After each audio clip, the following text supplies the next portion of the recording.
This has been done for some time, but it did make the 20 files, and this is now full. Here were the 20 files that I individually selected. So what I am looking into next is there are some programs. Cloudberry, it's $30 a month. There's a free, but it has limits, like 200 gigabytes or something.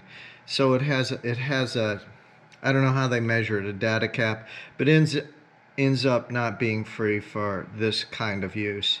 S3 has a $35 a month. These are backup, ways to automatically back up. Now on the web they say, well, there's one for Linux, but it's only for Linux. Well, that's not true. If you search Duplicity and Duplicati, it's free, even for commercial use. And then there's this other one.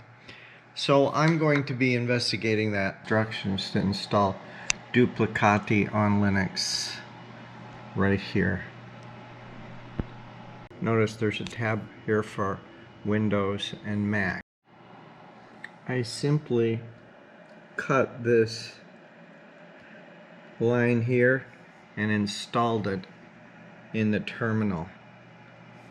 Now let's highlight this, copy, go back to the terminal,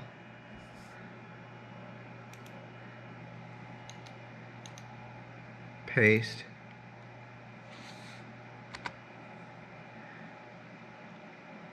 alright, so now we'll go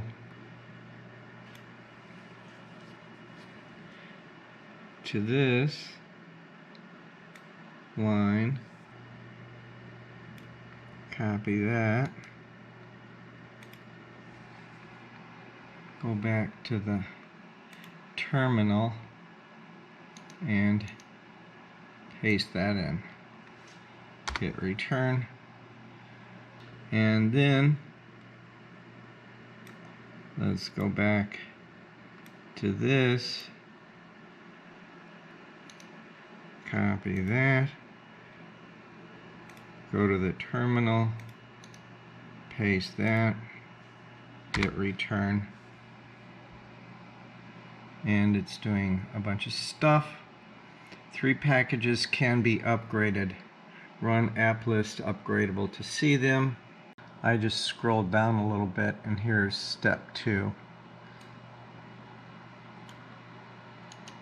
Copy that, open the terminal and paste that in.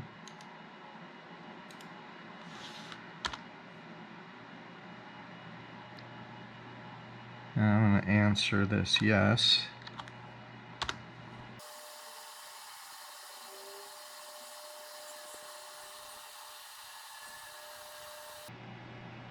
We're installing Mono, which is a repository, I think, where this program lives. I'm going to pause until the progress finishes here. Okay, it looks like Mono Devel is set up. Import process completed. Now I think we're in position to download this software package.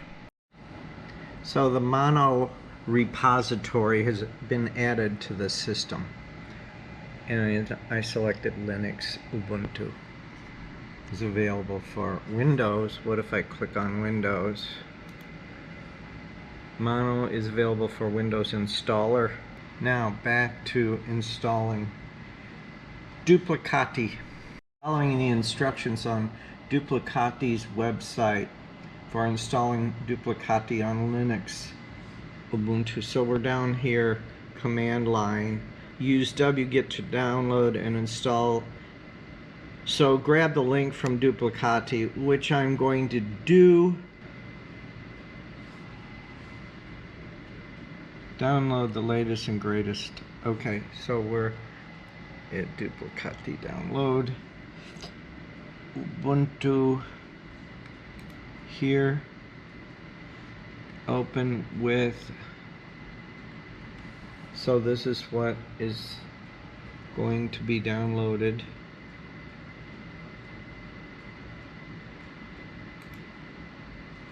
And we have this. Ubuntu software is ready. How do we turn it on? Okay, this error cannot access this, no such file or directory. So I use the command like that's down here, but I inserted the name of the file that I had. And so I entered that in. Updates, Duplicati, right? So apparently wget actually goes to this URL setting. So here it goes, updates, all deb, resolving updates, connecting to updates, connected. Okay, so there's the package, saving to, right? There's the package installed, right? So it's on there. I can't get it to run. And it's saying when I installed it, it unpacks, but there's dependency problems. These packages, 1, 2, 3, 4 packages, are not installed, 3 or 4. So I need to go install those somehow. One simple command, sudo apt-get-f install, installed all those dependencies up here that failed. I thought it was going to be a big deal to get those. So it did all this. And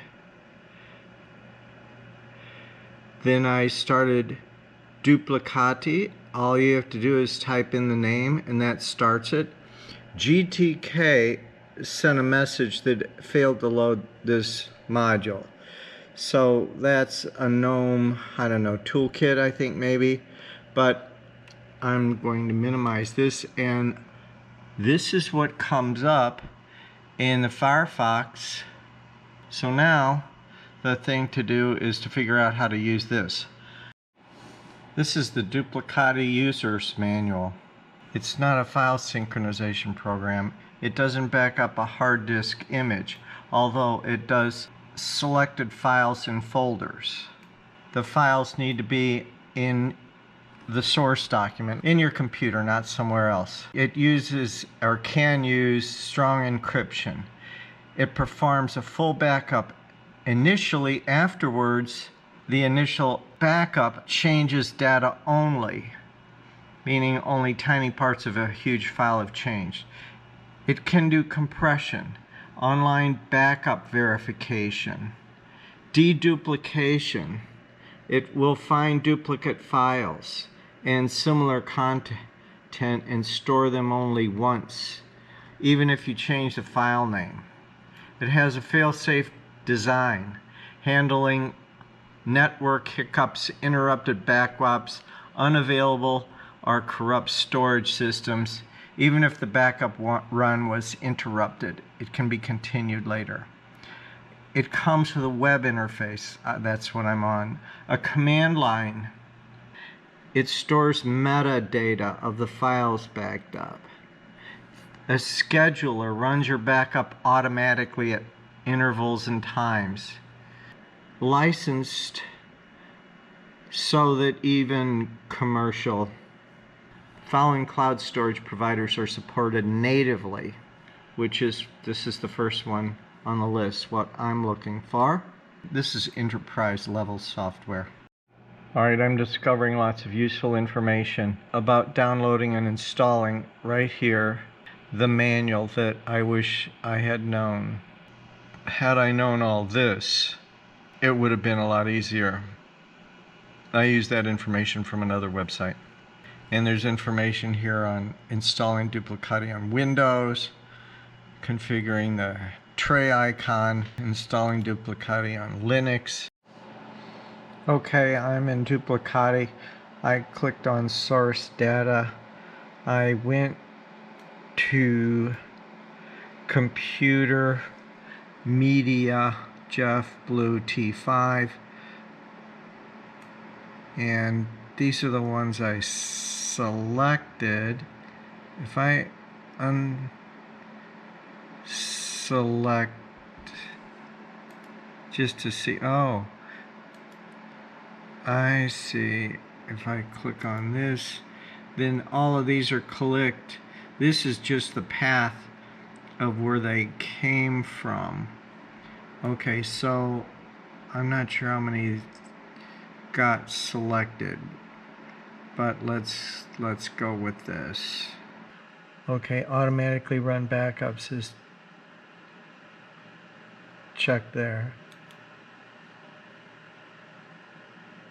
Keep all backups. Smart backup retention is what I saw somebody on YouTube suggest. There will always be at least one remaining backup.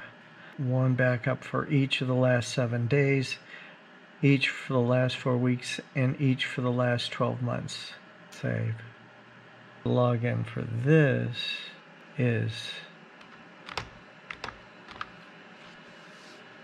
this test. So let's see if we can run now. Starting backup. 311 files. Yeah, see, it's probably going to write the entire path.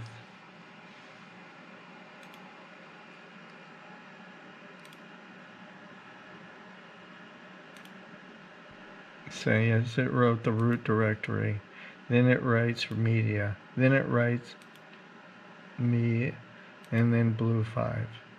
And it prepends these file names with this.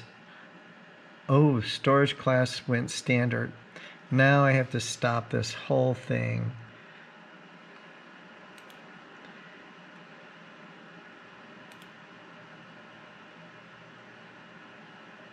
Configuration. Now maybe it's going to change that at the end because I selected Deep Archive there.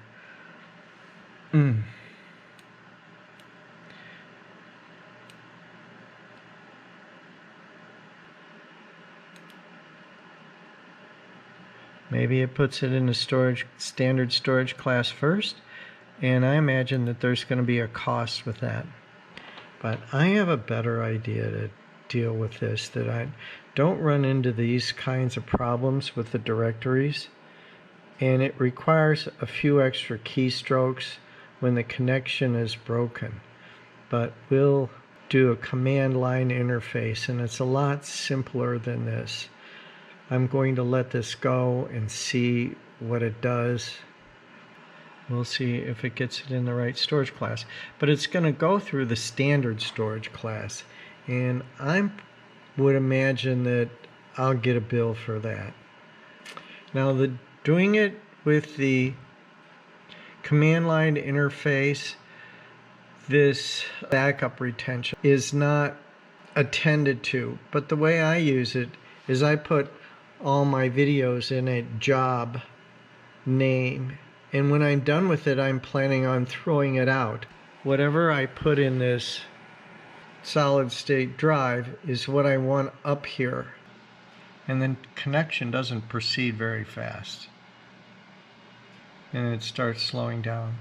And I just did a speed test on the internet here. This is on my iPad, it's the Wi-Fi.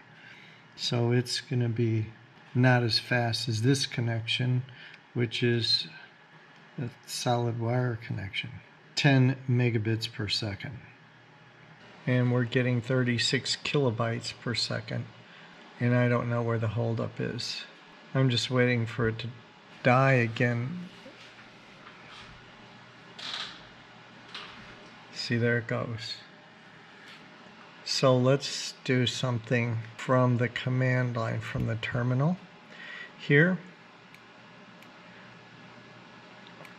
enlarge this thing. And I have some commands that I used before. If you just keep hitting the up arrow, here we go. This is the command to use, AWS S3 Sync. I'll talk about how to install this. All you have to do is type in something very simple and it installs it. So here is AWS S3 Sync Media. So this is what we've just been working with, and this is where it's going to go. And you can specify it. It's not going to end up in everything here like it just did with Duplicati. And it goes straight in the storage class Deep Archive. So let's just change this name here, or this directory. This is a directory, but we'll change it to, let's do this. This is easy to remember. Voss Wine Cellar. Okay, this is how it's spelled with a capital V, W, and a C. So I did that. VWC in both of them.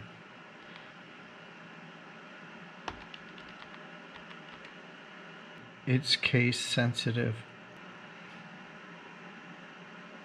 And look, completed.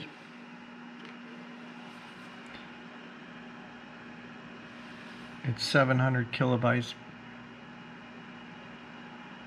per second. I think that when they use a little I, it's bits. Megabits, kilobytes, kilobits.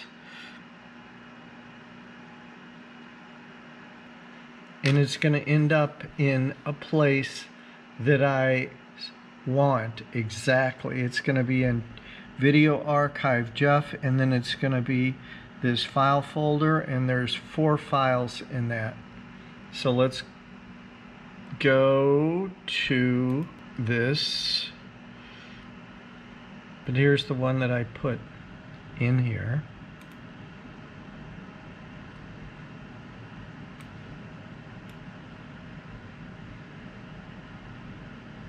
And I don't see the one it's downloading now. Now see, it does accept dashes.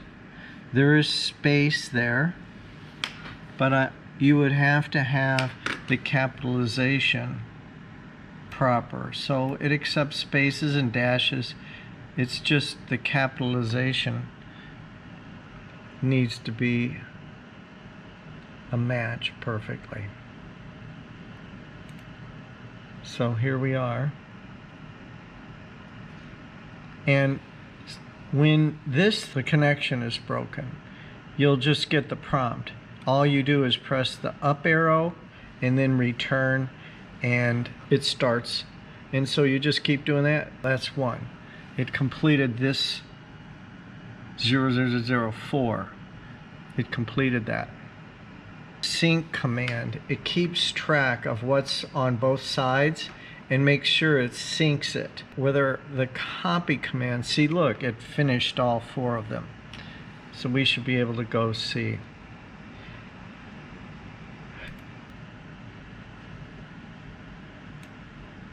Voss Wine Cellar. And there they are. The next video covers setting up AWS CLI, Amazon Web Services, command line interface. It's very easy to do, elegant, and powerful.